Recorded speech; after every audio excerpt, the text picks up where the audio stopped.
Mental Dialogue Black Level presents 3 the Smart Way as we discuss business and finance for the culture, featuring serial entrepreneur William Agnew, trader and investor Michael Suttlar, and hosted by yours truly, mental activist Montoya Smith. Catch us live or subscribe for replays on the Mental Dialogue YouTube channel.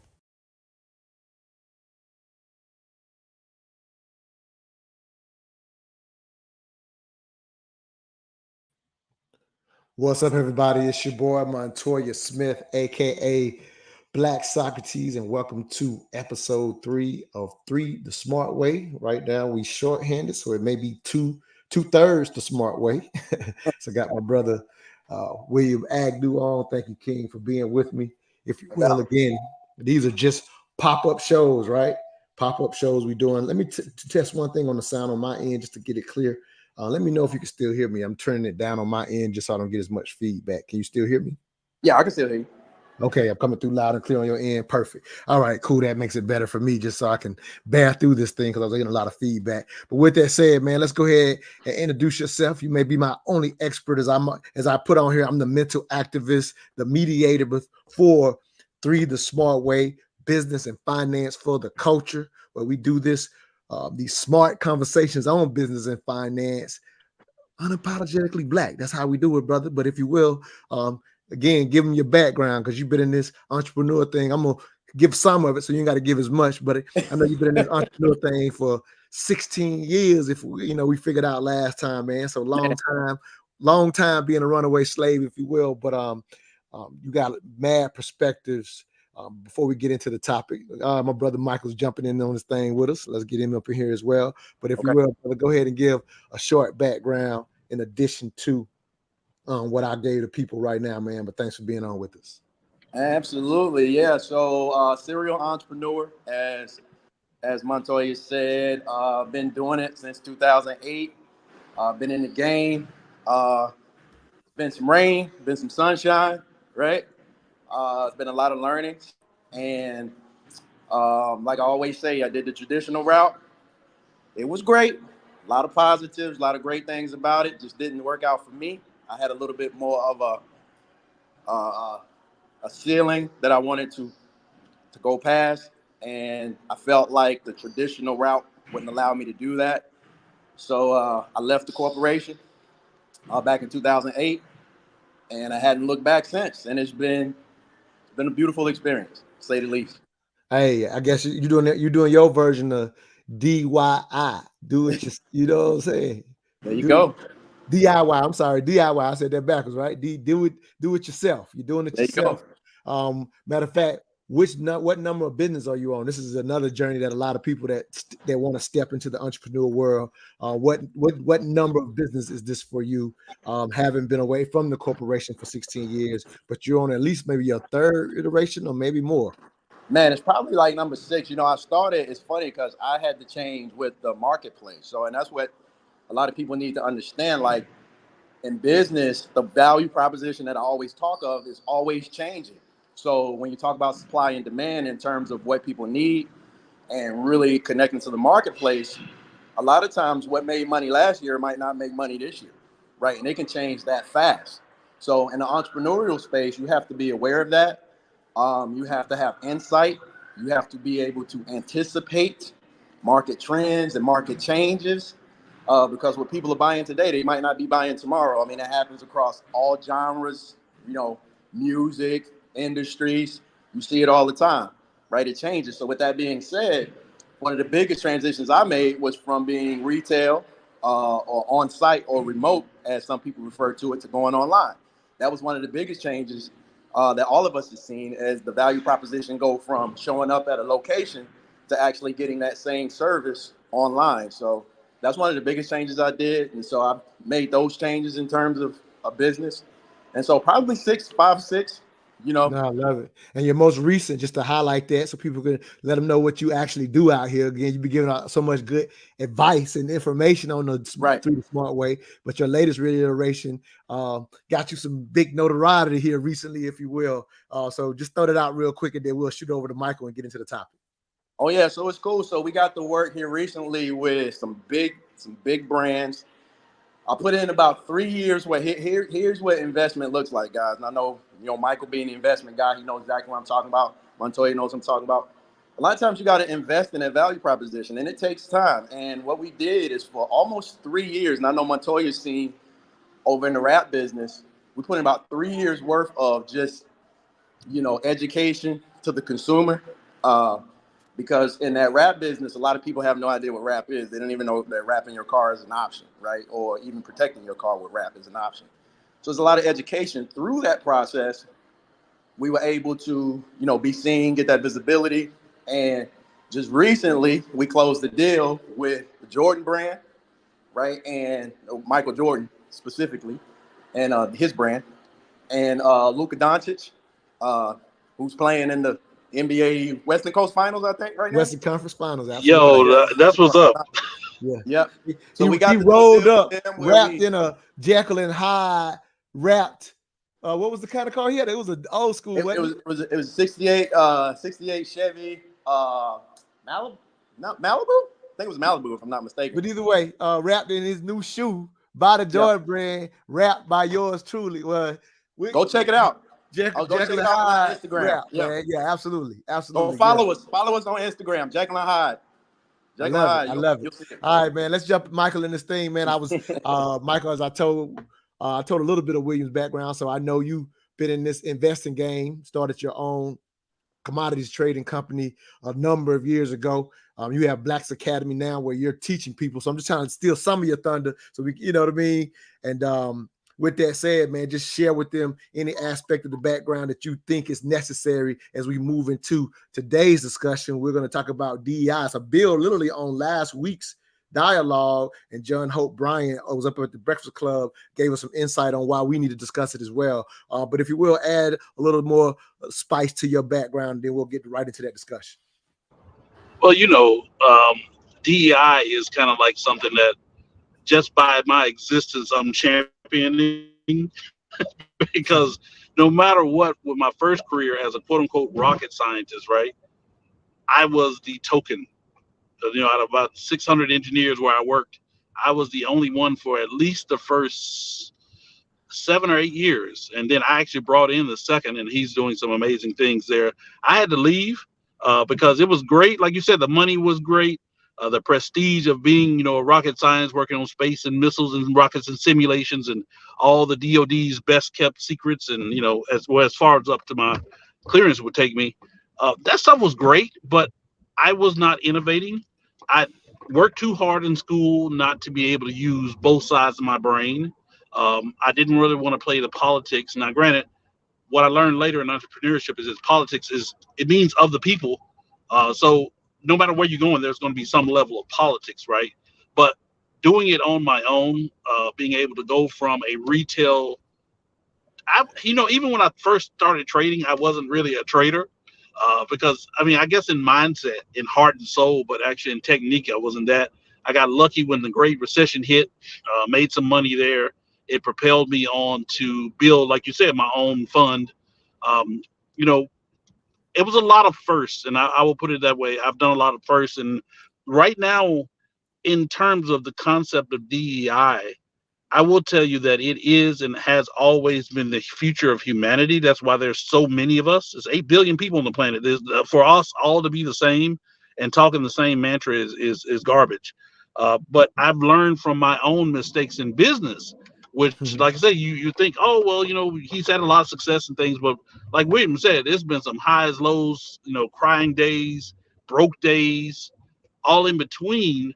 But I will find now that when we've come to this next nexus in my approach, I can't really call myself a hedge fund. I can't really call myself, and it's because what I'm finding is that there is such a blend, and this is going back to Billy's value proposition. There's such a blend of a need for education, especially in the financial space, is way beyond literacy. Like if you're just talking financial literacy, you're 20 years late. But the need for customers, ourselves, to understand how much the financial game is interwoven into everything else, I needed somebody other than engineers, which is what I brought to the fight with me. I brought a bunch of engineers with me, and we didn't know anything but engineering, right? So now I have a multinational, multi-generational team, and Nice.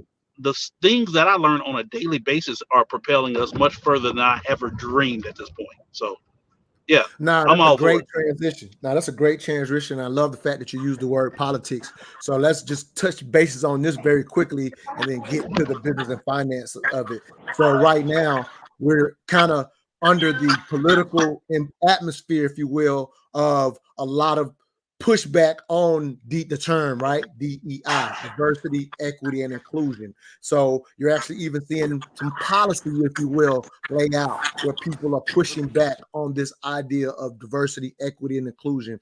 And of course, I think all of us, we're this kind of age where we came up where DEI became the term when we were in college and things of that, that nature. And it was the aspect of, just diversifying the workforce, diversifying management and things of that nature. And affirmative action was a big push, and we saw it get shot down at the Supreme Court level just a couple of years ago. And so with the political environment, again, those words are being attacked, and the reality of why that's happening, I think that's where we can kind of start, and then we'll move into, despite the political attack, there's an inevitable reality, despite what you may hear in terminology, that plays out to the advantage that Michael just talked about, right? And so just starting with the concept of how shooting down DEI, what we're, just to set some context, and I wrote about this. I keep highlighting my book, Re-Education of the Negro, but I just have these little short excerpts where I mention certain things again, just to have you think about them. And so there's one piece in the book where I talk about the future is going to be the battle of the grays versus the browns. And what I'm referencing there is the boomer generation coming of age, most of the wealth being within the white demographic, right? Let's just, calling it what it is. And so based on where the demographics of the country are absolutely headed, as they come of age, it's going to be the first time that the transfer of wealth may not just simply be demographically white to white, just based on the reality of the demographic. And so what we're seeing politically is basically messaging and propaganda, because that real hard reality that I'm breaking down is coming. It's a fear space. So because of fear, you're hearing the propaganda and the dynamic of, oh no, we don't need DI, but it's only in the propaganda. Right. So you're hearing it because the grades for the first time transfer may not just be to their own, just based on the natural demographics. So everybody that's listening and watching, since we do this for the culture, we understand that fear inherently because we're to a degree on the other end of it, right? We're not surprised at that fear. But what I want our culture to recognize is how much it's not a reality despite the propaganda. Like John Hope Bryant was on the Breakfast Club, right? He was on the Breakfast Club talking about, I think he calls it the New Plan for America. I've got the name wrong, but he's highlighting that currently businesses that are diverse are 36% more profitable than businesses that are not. And so I'll kind of shut up giving that context and throw it back to you, William, if you will, because despite the propaganda, the biggest businesses in the country are diverse, and they're 36% more profitable than the CEOs who may try to hold on to the old ways. Right. But the reality is going to concede to the marketplace despite what you're hearing. And I think we should understand that as a culture too, so that we can take advantage of the reality despite who you should vote for and what the propaganda is saying. We need to play based on the reality and not the propaganda. Go ahead, William. Yeah, I think John made a perfect, I think his name is John Hope Bryant, if I'm not mistaken. He made a perfect analysis and a very good insight of what we fail to do a lot of times, which is anticipate the market, kind of like I talked about before. and where it's going. And I think, Montoya, you did an excellent job right then of prefacing everything, right, in regards to that, because right now you have to understand that, yes, the baby boomers right now, I think the oldest baby boomer right now is 59, or the youngest, excuse me. So in the next 10 years, all baby boomers are going to be retired, and they're going to be passing that generational wealth down to a very diverse, right, a diverse crowd of individuals. And so that money is going to be dispersed amongst not just, like Montoya said, not just one type of person, but multiple types of people. So everything is going to change in that sense. Politics, who you cater to, right? Who you try to get your vote from. All of these things are going to change dynamically over the next 10 years, right? And what I see is other cultures actually anticipating that, which is why they operate the way that they do. And we talk about DEI and inclusion, and we talk about why communities actually really build upon themselves. And that's because they anticipate all the things that we talked about, and they realize that they have to start now, especially the more affluent guys in different cultures that can push that narrative. Because I see it all the time. They hire their own people. And again, like we talked about last time, they don't necessarily do that because they don't like you. And they don't do that necessarily because they like each other. They do it because they understand strategically, right, how that plays in the next 5, 10, 15 years in terms of what we're talking about, diversity, inclusion, and the majority versus the minority. And it's a leveling of the playing field across all mediums. And that's just one. When we talk about technology, we talk about money management, we talk about finance, we talk about, diversity and inclusion. It's a baselining. So the real big focus is going to be on not so much the money management anymore, because some of that's going to be standardized, right? All of this manipulation of the currency and the money and the Dow Jones and, inflation and, adding more supply to the marketplace, that's going to settle, and that's going to be more standard as we go forward, because what we realize is the ills of our wrongs in terms of the money management. So that's going to be corrected. Once that becomes corrected, the incentive, like I talked about last time, is not going to be so much that how do I make money with my money by cheating the system necessarily. It's going to be more about how can I make money with who's in the marketplace, right? This is why you see, for example, I'll give an example, the buying of real estate, the buying of cash flow businesses. That is a big deal. Private equity is coming in right now, and they're buying up all of these cash flow businesses. So you got to ask yourself, well, why is that? It's because the way of making money is going to be the biggest focus. And it's not going to matter so much what color you are, just like John was saying. It's not going to matter so much what color you are. It's going to be your potential to generate cash, a cash flow business. Because if you can no longer manage the money as an advantage, now the advantage is going to be, well, do you own the systems by which to generate the cash, right? So we all got to play the same game on the money management side, which is what it's getting to. This is what you see even on black Twitter, right? All of us are now starting to understand money management.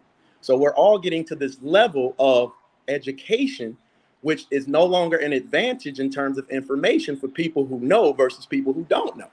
You see what I'm saying? So if we're all going to play that game fairly, right, then where is the advantage? Well, the advantage is that how you generate money, right? Everything kind of swings over to that.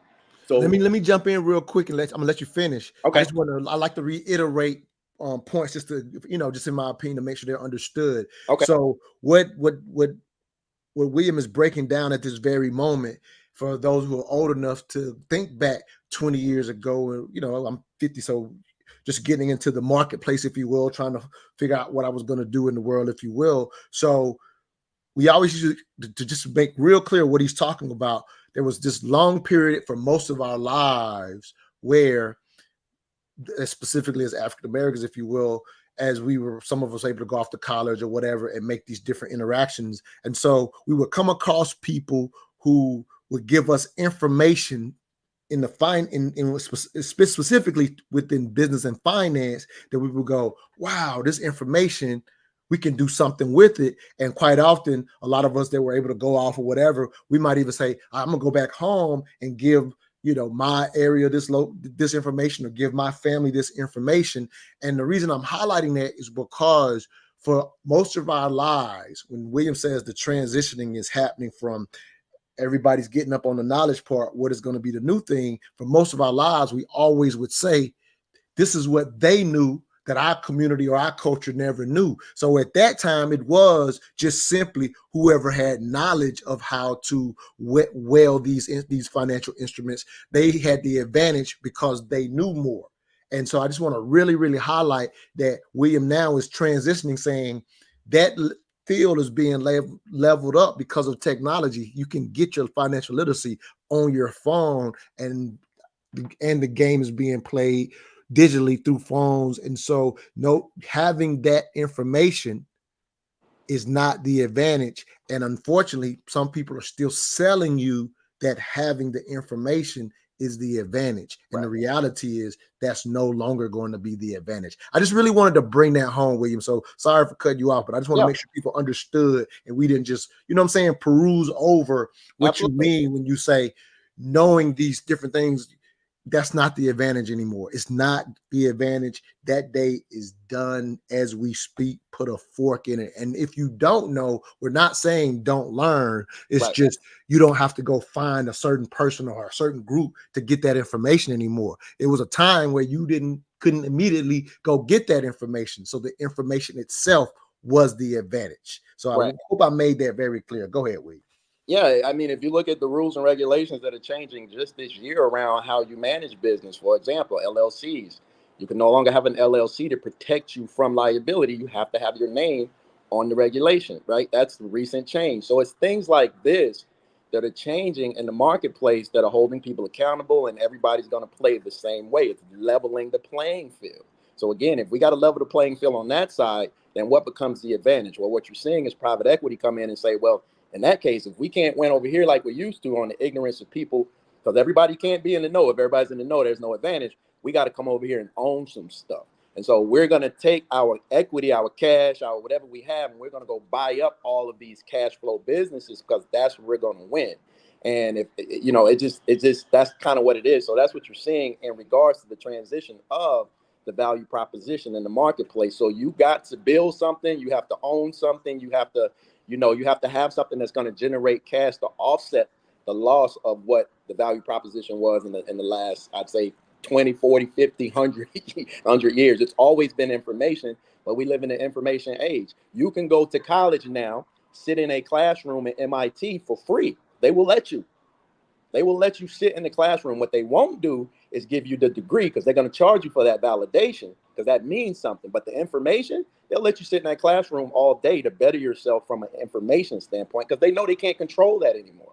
And that's not what the value proposition is. The value proposition is, what do you own that you can take to the marketplace and validate and verify whether that's a system that generates cash because it's I'm going to say this real quick, man. I'll let Michael get in. The COVID was a prime example of this. When they took away our ability to manage our own resources, right? The people who made the most money during that time were people who owned what? The systems. What did they call it? They call it essential businesses. Why was it essential? Because people needed it.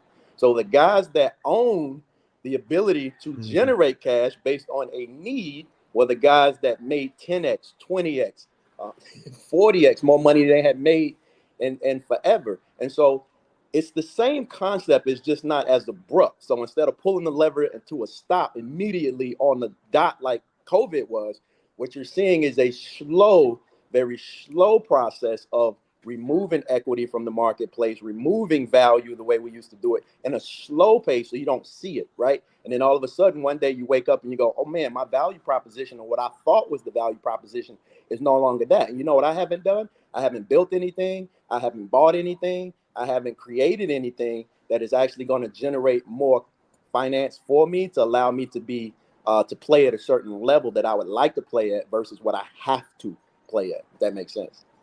No, I love it. And let me highlight a couple things, Michael, and let you transition in here as well. And so John Hope Bryant on the Breakfast Club. Matter of fact, this thing was called, it's called The Business Plan of America by John Hope Bryant, just to clarity from the very beginning of the show. But he also highlighted in breaking down the numbers that he was breaking down. He just, again, one more correction. He highlighted that we were already a majority minority country. That's not the case right now. Whites, non-Hispanics are about 59%, but that day is coming. I just want to make that one correction for anybody that may have saw that. But he also highlighted specifically in our community as a number that's looming that we keep hearing on the internet that is actually, unfortunately, potentially coming true, and it's partly why you're in the industry that you're in. But by 2053, Black America, if you will, is supposed to have a net worth of zero. And he highlighted that we confuse making money with having wealth. And I think that's the specific transition that William was just laying out when he says owning and build something with this new value proposition that you must have now that there's going to be a level playing field in this other area. So again, if anybody in our community or culture is unaware of that, in a sense, we will still kind of try to do as well in status quo and get a big income job, not understanding how it can kind of leave you out to dry. And that adds to our wealth coming to zero, that even our biggest income earners will not necessarily be able to gain wealth based on some of what William's just talking about. So if you will just kind of jump in and surmise, just those aspects in regards to this conversation. Well, I got a couple things here. One, I want to say, I'm glad Billy I think it comes just with being an entrepreneur, but Billy's so optimistic because I hear him saying leveling the playing field. And, again, I rock with you on everything, probably except for that one. And I'll tell you why. I'll tell you why. Because I was here and I was like, yeah, and he was like, everything's going to be fair and equal. I was like, when in the history of humanity have humans let other humans play on the same field? And that's really what we're seeing. We see it play out in terms of colorism, racism, all the isms, but it's really those that haves with, like I say, we used to be the knowledge. Knowledge used to, quote unquote, be power. What William is telling y'all is right. Knowledge is not power anymore, because everybody can get the knowledge. People used to travel, months and years to get to the libraries in Timbuktu. Right. We got it on our phones now, We just solved it. I was in the office with two of my young traders we were talking about some just contract dispute stuff, and we used ChatGPT's latest iteration to help us answer part of the question, which got the rest of the question answered. So, we have at our access so much knowledge, but like Billy said, it's what can you do with it? And when you think about how we, you're saying, the Black community is leveling up in terms of understanding. I push back a little bit on that too. I think we have a 1990s understanding of money in the 2020s. So we still have a gap, because the game that's being played where I am has always, and I think always, the majority, whether you're talking about United States or Rome or Byzantine or pick your empires. Like I said, I'm a human. I'm a sort of like a minor historian here. But if you pick your empire, the empire has always rested and abided on the strengths of many different types of people. Right. Many different types of people. The reason why the Mongols wouldn't wipe out, like they used to wipe out they wiped out so many people, it caused global cooling. Right.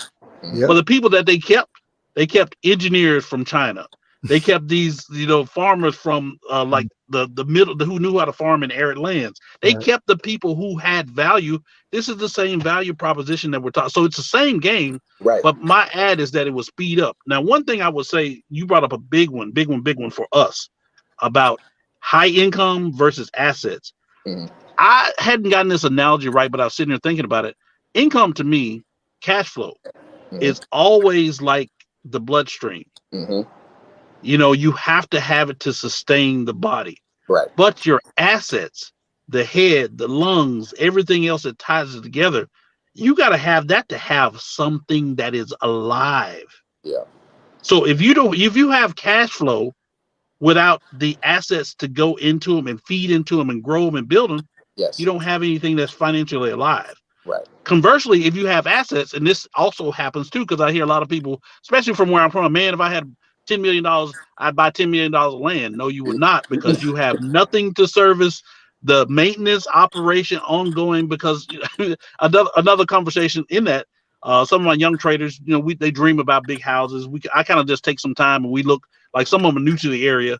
So we look at some of the bigger houses here, but I always run them to the property tax. I always run them to the maintenance. And they're like, yo, I gotta pay that even though I bought this house. I was like, yes, brother. you know, but it echoes out not just in the house, but in your entire financial, personal, but also in your community. So if we are to not hit this 0 point in terms of net worth, one of the things too, DEI wise, we have got to learn to leverage the many various uh, diversity within the Black community Mhm. and all the communities around us, because that's one thing we were talking about last time. We are one of the most, if not the most influential people. Right. Everybody wants a piece of it. Nobody wants that smoke. We really don't want it either, but it just kind of falls on being part of the Black community. But yeah, in terms of DEI in that special, I think that we too can benefit not from necessarily knowing, but we have to know what to do next, and we got to do it at a mass level. And I'll say, tell me if I think this is a good transition to even another video I sent when I was talking about the brother, I forget his name, but he was on Breakfast Club again, talking about what's going on with Patti LaBelle's pies, if you will, right? I think Right.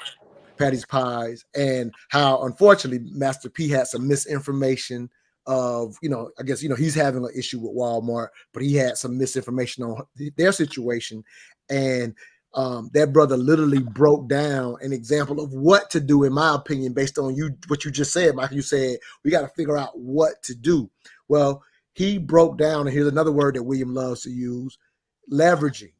So if you think about last episode's dialogue, again, to your point, Michael, transitioning from a 1990s way of thinking about money and how we see things, and not understanding, to your point, bringing up some of the knowledge. But when you say the way to do things, it's the dialogue of understanding how to leverage. And so I'll just let William jump back in here on what do you recall from what that brother broke down. Again, Master P had some of the information wrong, but everything I listened to was almost a blueprint on how to leverage in the marketplace.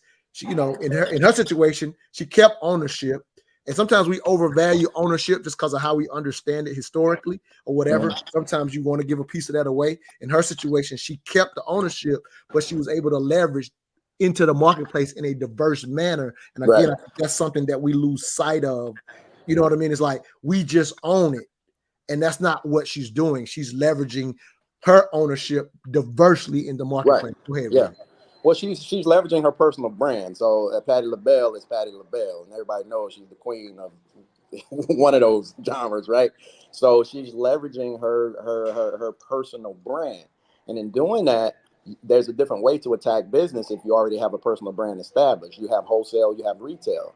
Their position was to do a wholesale model. It's not a retail model. So if you don't understand, and I'm sure Master P does, I'm sure he understands. He just had misinformation about what the business deal was. Right. But to understand the difference in how you would approach business, if you're a retail model versus a wholesale model, is a whole different game. The distribution might be utilizing somebody else's personal brand if you're doing a wholesale, right? And it's more of a volume play. So if you're going to do volume, right, you can take a little bit less of a profit margin because you're going to get a bigger distributor who has a bigger brand in terms of retail. It makes sense. It doesn't mean you don't own what you have. It just means you're leveraging what you have in a different way to the marketplace. And the marketplace can't see that a lot of times, right? That's what Master P gets it confused. Like Patti LaBelle still owns her personal brand for sure. Ain't nobody buying that or owning that. That's her. And then, or she could sell that, but you know what I'm saying? Like, but the pies, she can still own 100%. And what she can do is give wholesale pricing, right? Which is a little less margin, but it's a volume play. So if all the Walmarts, all the 4,500 locations are distributing her pies, yes, she can take less margin, wholesale it, allow them to leverage their personal brand. So people go to Walmart, get it, they see both, well, kind of what we did with Luca, right? And Jordan brand. We leverage the Jordan brand, we leverage Luca to bring attention to our brand. Right? Doesn't mean we don't own our brand. Just means we leverage some bigger brands to make more money to stand on the shoulder of giants. And that way we get more visibility, we get more recognition, we get more, hey, these guys know some people. You know what I'm saying? So it's just beneficial in that way. And that's, that example is just that business deals or work many different kind of ways behind that. And you don't know who owns what. right? Unless you're in that room and you're working out that deal, it can be done many different kind of ways. So in that case, Pat LaBelle did exactly what she's supposed to do. She's using her personal brand. She created something that she likes to do, which is pies, right? And she knows people want her pies, and so she went to a big distributor who has a big personal brand, a big business brand, and she said, look, let's work out a deal. I'm still own it. You sell it. We all make money. It's a beautiful thing. But this is the example of owning something and cash flow, like Michael's talking about, right? Now, Patty LaBelle takes that cash flow, right? And, she takes that cash flow, and what does she do with that cash flow, right? That's the question. Now, that's the long-term generational wealth strategy, right? You got to have both. I call it hooks and jabs. When you go into a ring and you box, you can't just go in there throwing hooks. You're going to get knocked the fuck out, right? You can't go in there and just throwing jabs. You're going to get knocked out. You got a hook and you got a jab. So one, you got to have combos, right? And that's what that is. You got a combo. In regards to, and I'll say this real quick, in regards to understanding the strategy, well, wholesaling and retailing, I'll tell you this, a lot of immigrants, so a lot of minorities, they're bad at customer service. So if you're bad at customer service, which one do you think you shouldn't be doing? Which one are you going to do? You got money, but you're bad at customer service. Which one's the advantage to you? Well, your customer service is not good, so you probably don't want to talk to the customer and retail communicate. You probably want to focus more on being a wholesaler. So now you can have your community come and you can sell all of your vapes to the gas stations who are owned by all your people. you know what I'm saying? And you don't have to have good customer service. All you got to have is the inventory and the ability to distribute, right, the pies, so to speak, to all of the distributors who are the gas stations, right? All of that stuff you guys see on the counter, right? That stuff comes from a wholesale. You know what I mean? So that's the same.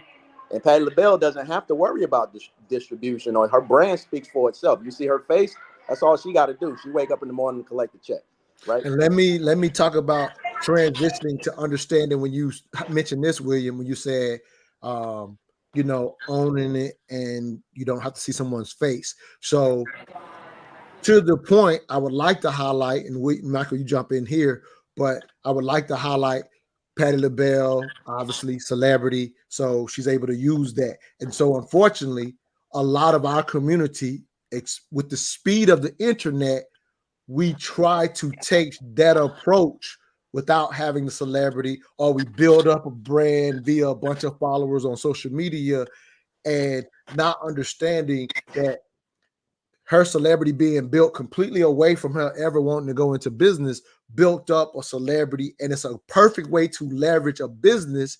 And unfortunately, a lot of us who have not created celebrity in a whole nother industry are trying to follow the actual, it's the best model for a celebrity. It's the weakest model for the majority of business owners to take. But a lot of us are jumping in entrepreneurship, hoping to gain wealth, following a model that a very small percentage may get lucky enough to get a bunch of followers and pull it off. But a lot of people are actually jumping into business, hoping to gain wealth, and the model is completely off, following the celebrity model. One other aspect, and Michael, you jump in here, and the other aspect is this: the concept of having brands that we own. So when I said sometimes we misunderstand ownership, so we're also wanting to own, even if you're not taking a celebrity model, but we're also putting our face everywhere. At the end of the day, the majority of the things that you buy, you don't know who own it. And so in a diverse global market, you also want to figure out, let me find something I'm good at that I want to present, a value proposition where I don't have to be the face. And when you're not the face, you start strategically working and financing your business. Like William, he's a partner with a couple other people who don't look like him, right? So he's taking care of his own family, which is the number one goal, because he's leveraged a partnership through a strategic alliance. And I'm just saying that has to be the higher level thinking. As much as we want to take that number, not to end up in zero in 2053, one of the mistakes we can make is keep thinking that somehow it's just us needing to come together and work with it and put our face on it, and we have to own it. And we don't understand a Bob Johnson's sell of BET. Like Right. we just downplay it without understanding what his leverage and value proposition will be after.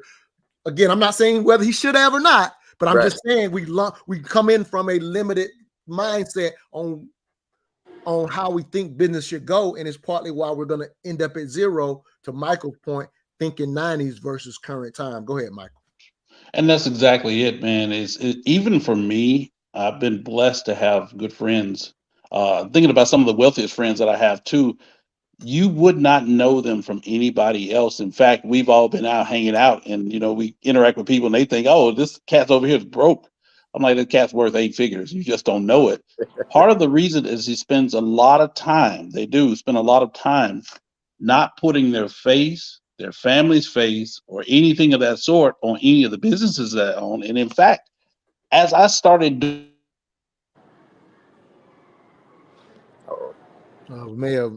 he froze up. Okay. But yeah. To me, I think it's sort of like an ego thing. Okay, yeah, you broke up for a second, so I don't know if you were still talking. You paused. Yeah. Okay, my bad. I don't know. Maybe the internet just got on or something. I just want to let you kind of pick back up. You were saying that even when you were about to, I think, do something with your businesses, you were talking about how they not put their face. I'm just letting you know the last thing we heard, so you can pick. Yeah.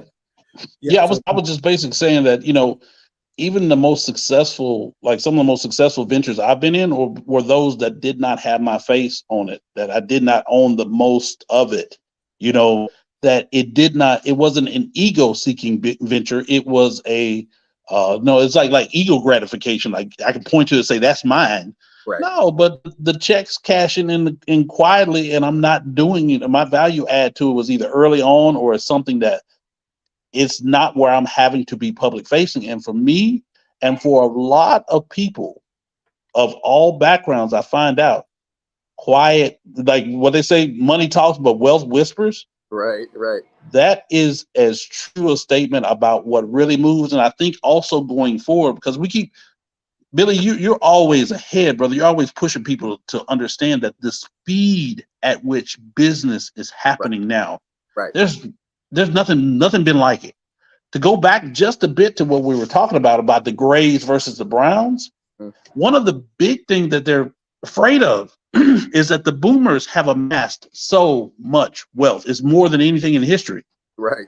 And they got to give some of that to the Browning. They know what's going to happen next. By the next time that next generation comes over, as that population catches up, even though they're 59-60% of the population now, more brown and black babies were born in the United States, I think, a couple of years ago. So it's already starting, so it's like you can look at what's now versus projecting into the future. Right. You can already see you're going to pass more assets, more opportunities to more things that don't look like you. Getting back to the politics of it, now we go, what becomes mainstream culture, what becomes the societal norms will change. They always have changed.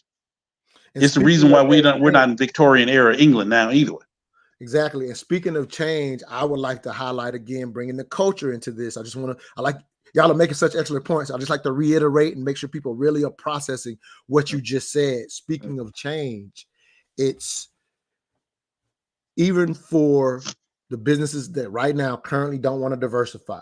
They're getting out profited by the businesses that completely understand what the future holds by 36%. So I need our community to understand that, and the young people already get this. So even if for those of us that are 50 and above around my age that don't get what I'm saying right now, they already get this. But it also, when Michael says it's going to change how much people have to and want to work with you. So you better get in that space where that's what you want to do. In other words, make friends outside of those who necessarily look like you. That needs to become the mantra that you're raising your children in. Yes. Because again, right now, the current companies that in this country, the biggest companies in this country already understand this. So again, despite the propaganda, despite the natural fear of the Grays fighting it, right? Going back to Michael's point, it won't be necessarily be as fair as equal as William made it sound. Right. But I am still highlighting to be conscious of what of that is noise, to not get caught up in that fear space and start, this is the term I always hate, and start talking about they ain't never gonna never want. Hey, what we're breaking down to you is whether they want to or not, this new diverse marketplace is happening. So you better be raising your black babies, again, keeping this thing unapologetically black, to understand the benefit of learning Spanish, sending them on, if you're privileged enough to send them on opportunities to go out the country and things of that nature. Because again, travel's becoming easier to a degree, right? Spend cash on that. That's an investment. Like William was talking about, 3-4 year. That's an investment in your children, to send them abroad to see the world anew. I had to spend that on that one. Now, big fan of that one.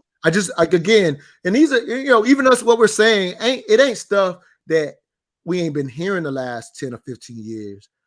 But I hope that if you're tuned into this show, and get William back on this thing, if you're tuned into this show, then we're reiterating what's most important so that you're not behind what's already happening. That's the thing that I really want people to understand, that diversity needs to be understood in our community as well. And don't get caught up in what they don't want. Don't get caught up in DI. Like we did a show on DI recently where they were talking about the head of I think United, which one of them is real aimed at getting more blacks and more women into the cockpit, right? And so there was all this political backlash online. Why do they need DEI and all this kind of stuff? That CEO ain't changed his position despite what the TV said. Right. Despite the pushback that people, there are people who don't want it, but they can't stop that CEO who sees the benefit. But here it is. Let's get it clear. William's value proposition is why this is at play. Exactly. It ain't the goodness of his heart. When we did the show, I brought on 2 pilots. The industry is completely short.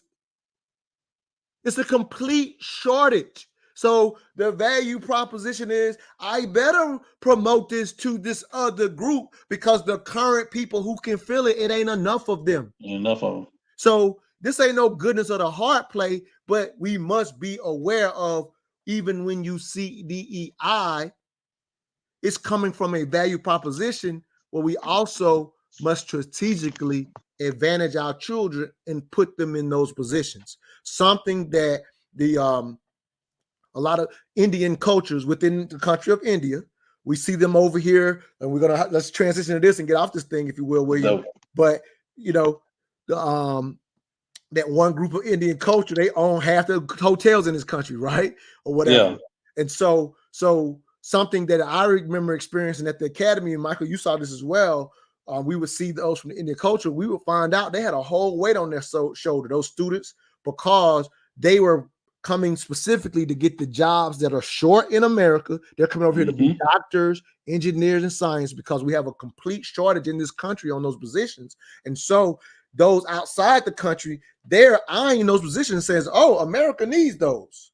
Right. And so they have a whole culture generated saying, son, daughter, go get that position, get that big ass job, buy a house, and bring the rest of us over. It's a full play for the It's culture. A leverage play.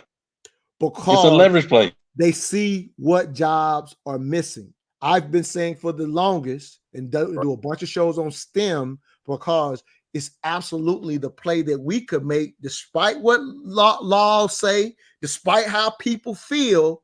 Right. If we are the majority of the people that are in a certain industry, the industry needs you. It don't matter what you look like. So let's do a quick transition on. That's exactly what say the name of the family. Gujarati. Yes. Let's go ahead and talk about that real quick, and we'll close this thing out, man. But again, they took full advantage of mastering the industry. I think sometimes that's the play we miss. We think if we just all come together and own all types of things. No, groups master industries and then leverage that into wealth for the rest of their culture, not the whole race, but those inside of their tribe, inside of a tribe. Go ahead, William. So yeah, early 19. Oh, you built. Oh yeah, go ahead. You Either want way, to yeah, take? Michael, go ahead. Go ahead. Yeah. Oh yeah, yeah. Early 19th century. You have one Gujarati come over and buy a hotel in California that only had 32 rooms. You know, this and it to me this always highlights the speed of information. It's like soon thereafter, part of the family they come buy some more, and then next thing you know, you find a lot of liking kind. Most of the between 40 and 60% of the U.S. hotel industry is owned by somebody of some Indian descent. They call them Gujaratis. I've also heard of it as the Patels. Yeah. But this is one of the things that it happens so much, but I love to highlight it because when you find a group to come in and do something, usually a lot of times there's a negative connotation here. But what you found here was this was information that was not only shared, but back to William's point on boxing. One of the things I love the fact that he brought about boxing, talking about bringing in hooks and jabs, is boxing. I'm a student of boxing, love boxing, but guess what? I could never learn to be a Floyd or an Ali or even a Tommy Hearn. Just I can start Roberto Duran. I can never learn it without doing it. Right. So again, the knowledge is dead by itself. You have to be able to pass it along. And what better than family or communal ties to pass it along? But you got to know, because I was looking at the comment section when we were talking about that story. There were people like, oh, but they wouldn't give black people a loan. They wouldn't normally give an Indian guy a loan too. But the thing was here, their communal base, once that one guy got on, however he did it, he understood to leverage this to take on the environment where it is not, that is restrictive. I've got to give you better than industry advantage. And that advantage was, hey, we'll lend you the money ourselves within the group to go on and fund and fund and fund. And, that was good for that point in time. Actually, now they don't give out necessarily free loans, but it's a communal architecture that has Well, they from the probably don't funding need to the to now that experience to the things are built knowledge. up. You know what I mean? I Yeah. just put it in perspective. Yeah. That's probably not even necessary. And again, No, it's not. So it's not necessary once everything's built up. The thing that I highlighted though was they also went into and learned how to do other aspects, how to clean, how to maintenance, and all that type of stuff or whatever. But again, I like to make sure when I say they did it, I still want people to understand it's a tribe within a tribe. Yes. And to a degree, because I'm always trying to fight against the way we've learned the racial construct. We were taught to this way, so I don't knock it. I understand why we apply it throughout, but it still is, if you even understand Indian culture, they got their caste and things of this nature. So it still was within the culture, but they came and learned it. William, give us some last thoughts because you shared it. I want to kind of have you close us out with this concept. But at the end of the day, we hopefully we've encouraged people that we got to understand DEI, not just are we going to be included, but to choose to include and seek out industries in which we master our industry and sell it to everybody. Go ahead. But see, that's where you got to be really careful, because we always say what we need to do. What we don't really do is understand strategically how we need to do it.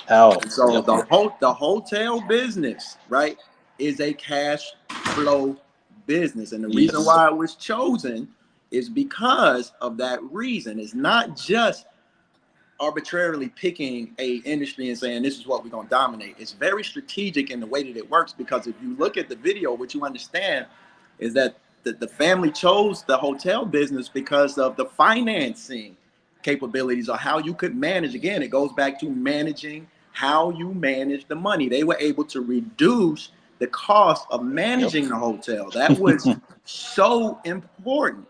Right? And how you make, again, I talk about money management and how you make the money. It's two different things, right? What I see with these immigrants, such as the Indian guys, is they choose industries that allow them to manage the money in a certain way so they can protect and save the money. I'll give you an example. Jalen Bronson, right? And let's look at sports, right? Sports, they put the best product on the court. Doesn't matter which color you are. They put the best product on the field. Would you guys agree? Yes. Yeah, absolutely. Yes. And so it has absolutely nothing to do. So you got black guys who make $100 million because the best product is on the field or on the court. Now, Jalen Bronson, that $100 million contract, he grosses $27 million a year. You know how much he takes home? Right? This is why you choose. This is why you choose. This is why the Indians choose hotels, because they realize that, okay, I can generate 27 million, but how much am I going to be able to keep? Yeah, profit margins. That allows me to strategically pick which one I want. I want a cash flow business where I can manipulate how much money I can actually keep. And then I'm going to bring my people in to support that and build that and everything you guys are saying. So the thing we choose has to make sense financially first, right? It's not the sexiness of it. It's not what we're good at. Even why do basketball guys go broke in 3 years after they retire? Because of the management of the money. It's not the opportunity to make it. Again, Right. What did I say? Managing money and Way making different. money is two different things. And they did not teach us how to manage it, which is why they don't mind allowing us to make it. Right. If You're gonna be a pastor. You're gonna be a pastor. If you understand what I'm saying. You're an LLC. You're a pastor. Exactly. Now, the brilliance of the hotel situation is those guys understood financially why hotels made sense. And they picked that very financially strategically, right? It's a cash flow business, much like a strip club, right? People are coming every day and they're spending money all the time, and they're spending cash a lot of times, and we're generating cash and income a lot of times, and we manage it that way. So whatever we make, we hold on to a majority of it. Yep. As opposed to what happens to NBA basketball players and football players. They make a crap ton of money, but because of the way the system is managed, they don't get to keep it. Right? And in 3 years, they're broke. Yeah, unfortunately, for a lot. Yeah, that is still half. So this is how important, just say this real quick. This is how important understanding how the financial game works, no matter how you generate income. How much are you keeping? And are you doing that strategically? And here's the thing about America. America doesn't care how you make money. They really don't. You can be illegal, legal. They really don't care. If you're going to do it illegal, just don't get caught. And if you get caught, you got to be accountable. If you get caught, you got to be accountable. But we see all the time people who did it illegally, they didn't get caught, and then they became successful because they transitioned from illegal to right, and nobody cared. As a matter of fact, they praised you for not getting caught. Exactly. You see what I'm saying? You end up going to politics, right? Exactly. And your son run for president. Exactly. Hey, there it is. True story. True story. America, if you don't get caught, you're all good. Yep. You're all American. And let me simplify the last thing you just said, and we off this thing. Okay. The wealthiest in the country, their number one concern is taxes. Yeah. It's their number one concern over their income, how much they can make off of it. They're trying to keep what they make. And so understanding the tax game, and the reality of that is you can play that from the day you make your first paycheck. 100%. You can start thinking taxes from the day you play your first. And I say that for anybody listening, because what you can do is, if you have been a parent who haven't understood even the idea of what we're saying, and you have a child, you can take them and go, you know what? Let me talk to my child about paying attention to the taxes so that they are ahead of the game, and they can have, and for those that, for the 10% who actually should be entrepreneurs, everybody shouldn't be. Right. All of us can be investors. All of us shouldn't be entrepreneurs. Let me make that real clear. But if you have a child who one day wants to be an entrepreneur, I promise you, they are ahead of the game. If you as a parent has just said, make sure you're watching your taxes when you go into your business, because we worry about everything else, and that's last. And we have had members of our own club get bit by those 3 letters, and they really wish they would have focused on that before they got bit. Some were able to stay in business, some got ran out of business for not, to William's point, not being accountable and getting caught, if you will. So kind of going to close it out with that. Again, we hope we're just dropping seeds and having these intelligent conversations on business and finance. And ultimately, we're doing it for the culture, man. We out. All right. Love you guys. Hey, Peace. y'all stay real quick. I'm just gonna take out off the Okay. screen. Okay.